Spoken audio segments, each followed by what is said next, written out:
আমি চক্ষু বন্ধ করে দেখতে পাই। আমরা যদি যোগ্যতা নিয়ে 5-10 বছরের মধ্যে দাঁড়াইতে না পারি, এই ভিডিও, এই ছবি, এই শহীদ পরিবার, এই আহত, এদের জীবন তো শেষ। এদের পরবর্তী জেনারেশনকে পর্যন্ত কি ভয়ানক গণহত্যার শিকার হইতে হবে আমরা চিন্তাও করতে পারতেছি না। সামনে বাংলাদেশে আমাদের জন্য ভয়াবহ সে আর একটা সিপাহী বিপ্লবের করুণ প্রতি অপেক্ষা করছে।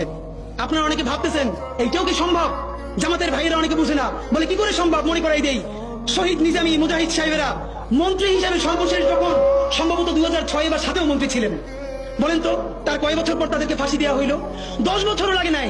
রানিং ফুল মন্ত্রী ছিল, লক্ষ লক্ষ মানুষ তাদের সাথে ছিল, তাদের মন্ত্রণালয়ে একটা পয়সার দুর্নীতি বের করতে পারে নাই। 10 বছরের মধ্যে মন্ত্রিত্বের পর তাদেরকে ফাঁসি দেওয়া শুরু হয় নাই, তাদের সন্তানরা তাদের জানাজাটা পর্যন্ত করতে পারে নাই। সংখ্যা দিয়ে হয় না ভাই, কোটি কোটি মানুষ দিয়ে সবকিছু হয় না। আজকে আপনারা প্রথম আলোর বিরুদ্ধে বলেন, এই যে আসার সময় বলতেছিলাম শায়েকরে, প্রথম আলোর প্যারালাল কাছাকাছি একটা পত্রিকা কি আমরা দাঁড় করাইতে পারছি? অনেকে বলে আমার দেশের কথা, আজকে শুধু বলি, পরশু জানলাম প্রথম আলোর 10 ভাগের 1 ভাগ বিনিয়োগ এবং আর্থিক সংগতি আমার দেশের নাই। ভাই, ভালোবাসা দিয়া পয়সার কাজ হয় না।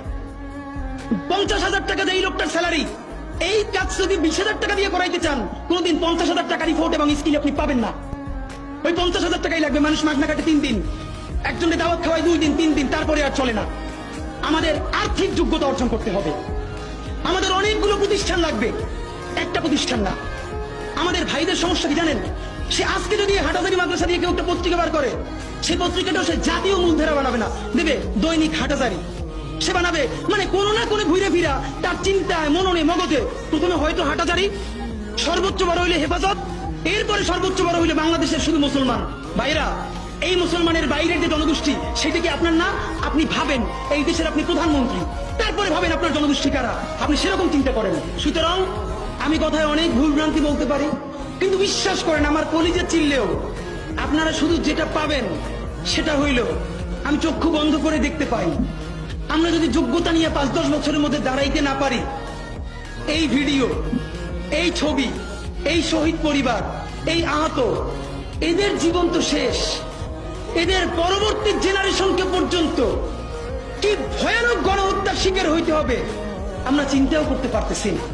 সুতরাং বাংলাদেশের স্বাধীনতার সার্বভৌমত্ব, বাংলাদেশের ইসলাম এবং মুসলমানকে বাঁচাইতে হইলে আমাদেরকে তুমুল যোগ্যতা অর্জন করতে হবে।